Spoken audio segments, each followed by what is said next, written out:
Hello, my name is Harshal Pawar and here is my student ID.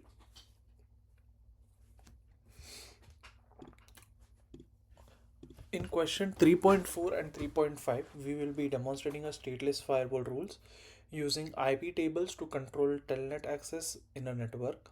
The network will have two subnets, external network that contains host A internal network that contains three internal hosts, host 1, host 2 and host 3.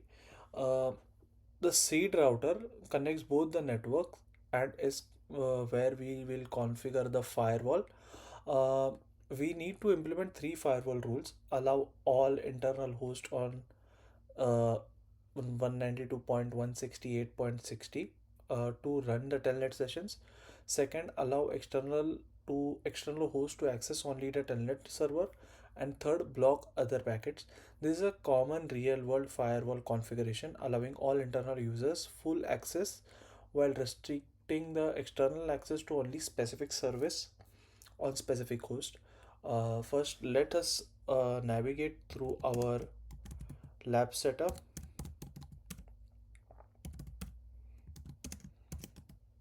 Lab setup, firewall, cd, ls.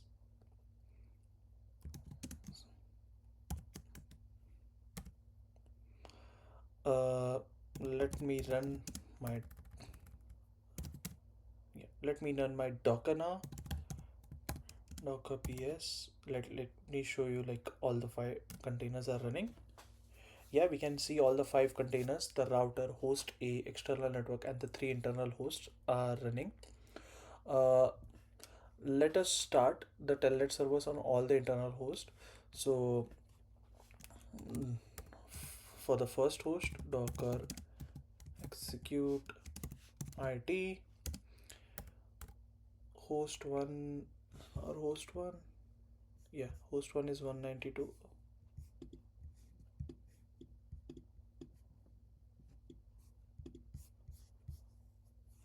Mm,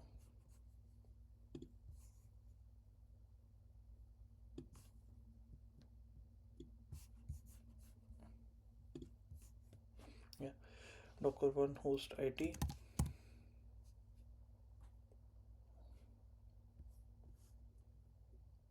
host 1 192.168.60.5, and we will open the telnet server, like start the telnet server here. So service open bsd inted start. Yeah, we have started on the first one. Let's start the same on the host 2, docker exec dash it host 2 192. Host 2 is 192. Yeah, 192.168.60.5. No, zero point 0.6, right? Yeah, zero point 0.6. Service open bsd ted. Oh,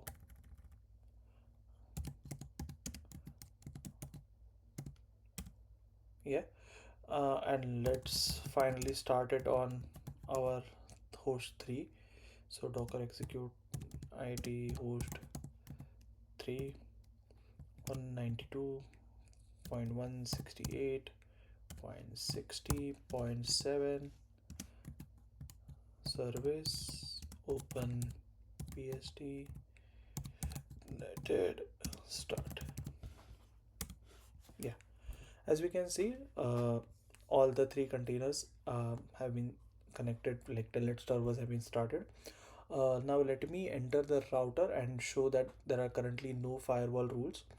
So docker execute it seed router slash bin slash bash. Okay, now iptables dash l dash n dash v. Yeah, as we can see, the chains are empty and all the traffic is currently allowed through the router. uh, Let me demonstrate the current state before adding any rules. So we will exit this first. Yeah, now let's start from internal, like host 2 to host 1. So docker execute it host 2 192.168.60.6 telnet to our host 1's IP, that which is telnet 192.1 192.168.60.5. Yeah, seed and these. Yeah, internal host 2 can telnet to internal host 1, and this is expected. Let's try external to host 1. So docker execute dash it hostA 10.9.0.5 telnet to our host 1, which is 192.168.60.50 point 5, sorry, point 5. Yeah, seed these. Yeah, as you can see, external host A can also telnet to host 1. This is currently allowed, but we will restrict this later. So let us try from external to host 2. So docker execute dash it host A 10.9.0.5 telnet 192.168.60.6 seed and these. Yeah, external host can also connect to telnet host 2 after uh, adding our firewall rules. I think this should be blocked. So let me enter the router for uh, the three firewall rules. So docker execute it seed router slash bin slash bash. Yeah, uh, so rule 1 allows internal host on 192.168.60.0 to run telnet sessions. We need two rules, one for outgoing telnet request and second one will be for incoming telnet replies. So we can write that as iptables dash a for sorry forward dash p dash tcp dash destination port 23 dash s 192.168 192.168.60.0 slash 24 j accept. Let me write both of the rules and then I'll explain to you.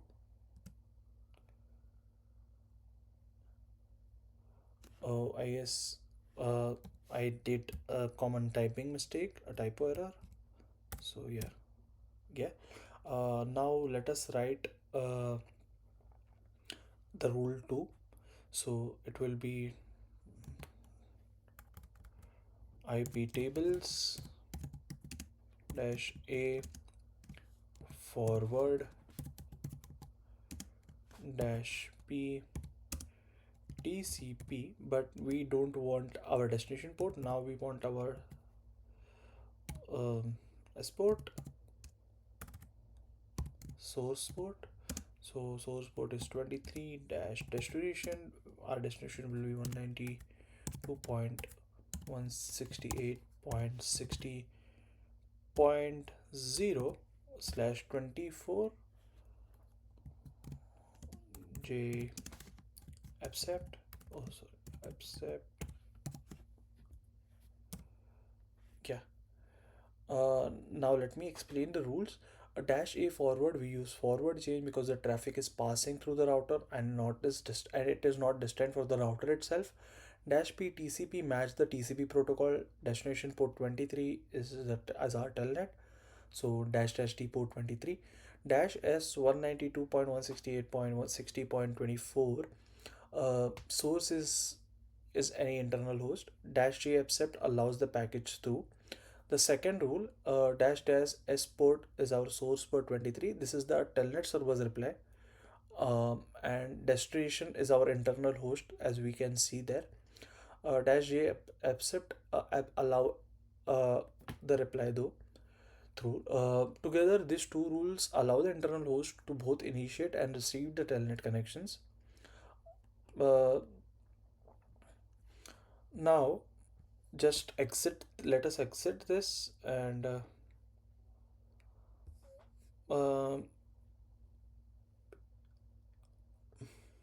now let's just um, add rule 2 to allow external access to host 1 only.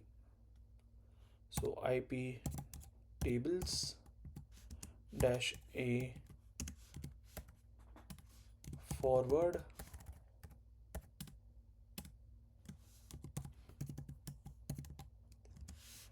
dash p TCP destination port is 23 dash D 1 dash D 192.168.60.5 dash J accept.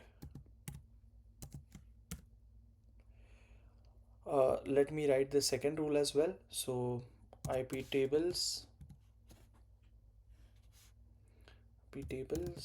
dash a forward dash p TCP, but here's apply source port 23 dash S. Our source is 192.168.60.5 dash J accept.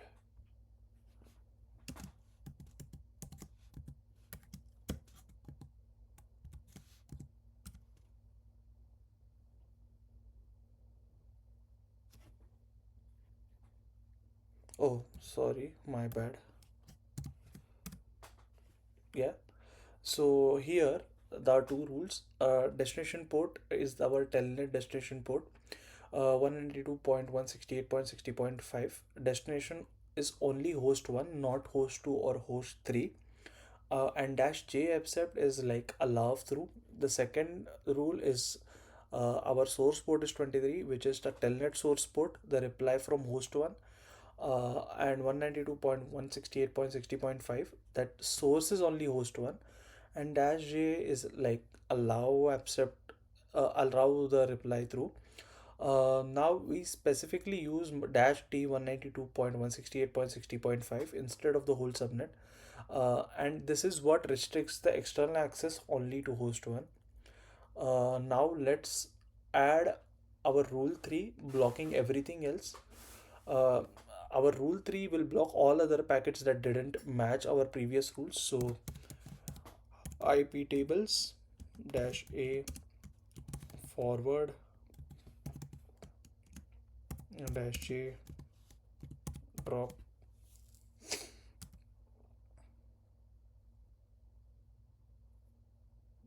Oh, my bad. Yeah, this is a catched all drop rule because IP table processes the rules in order from top to bottom. Any packet that didn't match the accept rules above will accept this rule and will be dropped. This implementation is a default deny policy. Everything except not explicitly allowed is blocked.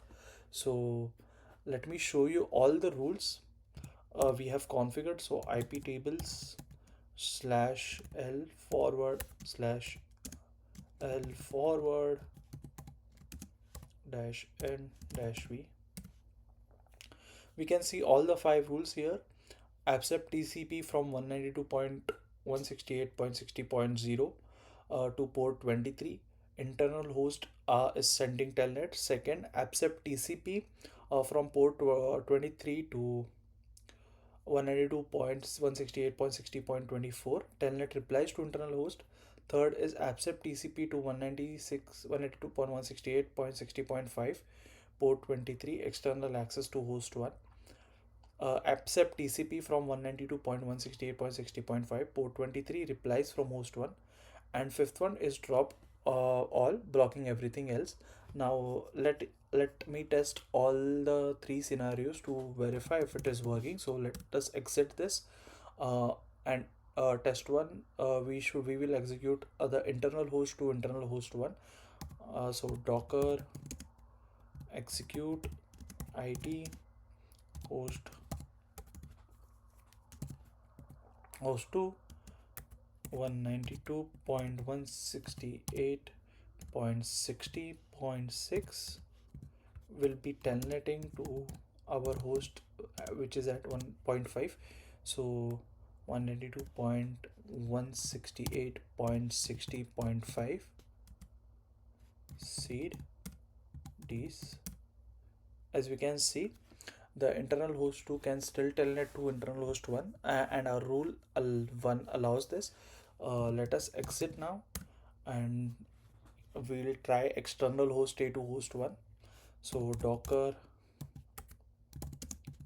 execute it host A 10.9.0.5 telnet 192.168.60.5. So these see, oh sorry, was it? Yeah, I guess I did a typo. Seed and these, yeah. As we can see, external host A can still telnet to host 1 at 192.168.60.5, and our rule 2 specifically allows this. We will now disconnect from here and try external host A to host 2. So docker execute it host host A, which is at 10.9.0.5 telnet 192.168.60.6. External host A is trying to connect to telnet host 2 at 192.168.60.6, and this should be blocked by rule 3. We can see the connection is just hanging. It is trying, it never connects, and the router is dropping these packets because they don't match any accept rules. The external host cannot reach host 2 at all. We will just stop this. Yeah. Now let's test from host A to host 3. So docker execute it host A 10.9.0.5 telnet. Oh, I know I did a typo here. Telnet 192.168.60.7. As you can see, it is still trying. External host is trying to telnet to host 3, also blocked for the same reason. In order to summarize this, the three firewalls we implemented achieved exactly what we required by the security policy. Rule 1, IP tables A forward dash B, TCP dash dash destination port 23 dash source is 192.168.60.0 slash 24 dash J accept. and the corresponding reply rules allow the internal host to initiate and receive the telnet sessions freely within the internal network. In our rule 2, IP tables forward dash dash and the reply allows, the reply rule allows the external host to access only at host 1 at 192.168.60.5 via telnet. No other internal host is reachable from outside. And our rule 3, IP tables dash a forward dash j drop, blocks all other packets. This is the default deny rule that ensures anything not explicitly permitted is automatically blocked. The key design principle here is ordering IP tables processes the rules from top to bottom, stops at the first match. The specific accept rules comes first, and the catch or drop rule comes last. If we reversed order, everything would be blocked. These are stateless firewalls. They inspect each packet individually based on its header field without tracking the connection state. Uh, our stateful firewall would be more secure, and it could track whether a packet is a part of an established connection, but stateless rules are simpler and still provide the basic effective protection. This firewall configuration follows the security principle of our principle of least privilege. Internal hosts get full telnet access as needed for their work, while external access is required only to the minimum necessary, only specific host on one specific port. So yeah, here we conclude our 3.4 and 3.5.